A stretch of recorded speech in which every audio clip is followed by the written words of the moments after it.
मौला अली फरमाते हैं कि मेरा और फातिमा का किसी बात में राय का इख्तलाफ हो गया, बहस बढ़ गई।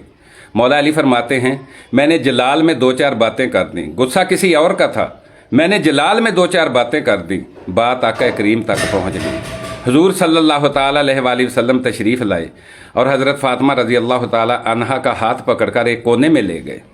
और आप सल्लल्लाहु ताला अलैहि वसल्लम ने फरमाया, फ़ातिमा बेटी, अली तेरा शोहर है, अगर इससे कभी कोई बात हो जाए तो उसको बर्दाश्त कर लिया करो। अल्लाह अकबर। इज़्ज़तों वाले बाप की इज़्ज़त वाली बेटी हज़रत फ़ातिमा तो ज़हरा रज़ी अल्लाह ताला अन्हा रोने लगी और अर्ज़ की, जी हुजूर, मैं इस बात का ख्याल रखूँगी। मौला कायनात फरमाते हैं जब हज़रत फ़ातिमा रज़ी अल्लाह ताला अन्हा रोने लगी तो मेरे भी आंसू निकल आए और मैं दौड़ कर आया, हुजूर सल्लल्लाहु ताला अलैहि वसल्लम का हाथ मुबारक पकड़ कर चूमा और अर्ज़ की, या रसूल अल्लाह सल्लल्लाहु